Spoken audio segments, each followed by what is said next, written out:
So we need to get the facts straight. How does this virus work? How does it transmit? Where does it want to go? And let's protect ourselves. I'm Dr. Peter Lim. I'm a family physician in Toronto, Canada. The coronavirus is a family of viruses that can cause as mild things as just a common cold, all the way up to SARS or MERS. These are these bad pneumonias that we're talking about. And basically what these viruses are, they look like a tennis ball with all these spikes sticking out of it. And depending on the type of spike, it allows that virus to attach to certain places. So some viruses, they have the spike that attaches to your nose. So basically you just get a common cold. But the SARS virus and this new virus that we're talking about has the spike that allows it to attach to the cells in your lung. And when it attaches there, it puts in information to make photocopies of itself. So it uses our equipment to make more viruses. I'm declaring a public health emergency of international concern over the global outbreak of novel coronavirus.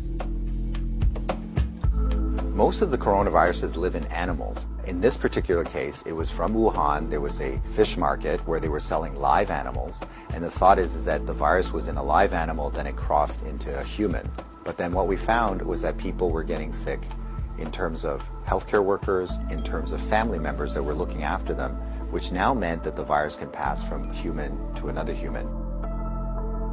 Just like all viruses, it needs to reach a target, which is your lung.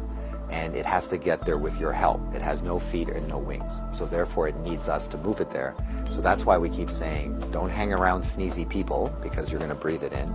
And don't touch your face because that's how the virus is going to get in. The masks are helpful, but they're not necessary because they're leaky. The ones that you and I buy basically have pockets here, so therefore the virus can get in.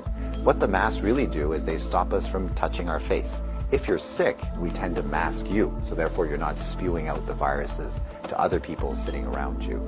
The true people that have the real masks are the N95. Those are sealed. These are for the doctors that may be caring for the patients. So in the beginning, the coronavirus will cause kind of like flu-like symptoms or a cold. So people just get the stuffy nose, that kind of thing. But you'll understand that as soon as that virus starts manufacturing in your lung cells, they're producing all these copies of the virus, all of a sudden now you kill the lung cells. So now you can't exchange oxygen. And that's why one of the early symptoms is people get very short of breath and they tend to have a difficult time breathing, and that's why they end up in hospital. So currently, unfortunately, we don't have a direct treatment for the coronavirus. So we don't have a medication that can kill it off. And so it's really supportive. So in other words, the patient can't breathe, we give them oxygen, help them to breathe. They can't drink, so therefore we give them fluids to support them. Their kidneys begin to shut down, we help them with all those things. So it's a very supportive process. This is a new virus that we've never seen before. So our immune system, our army, are having a hard time figuring out what to do. So usually what we have to do is we make something called antibodies. So these are things that can grab onto the spikes that we see on the virus, and it'll get rid of the virus for you, and that will actually bring you back to good health. So therefore the elderly may have a worse outcome, and of course the young children. So the babies, their immune system is not so good either, so they may not make those antibodies as well. So just remember, your hands may be with virus. Virus cannot hurt you because it can't get through the skin, but the moment I do this, now I've brought the virus right to where it wants to go. So let's remember not to touch our hands to our face. So let's say you think that you might have been on a plane or you might have bumped into somebody that has it. What should you do? So the first thing is to contact a healthcare worker to tell them that potentially you have it.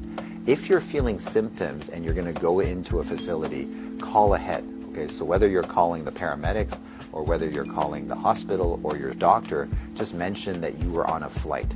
If you don't have any symptoms, then what we do is a little bit of a self-quarantine.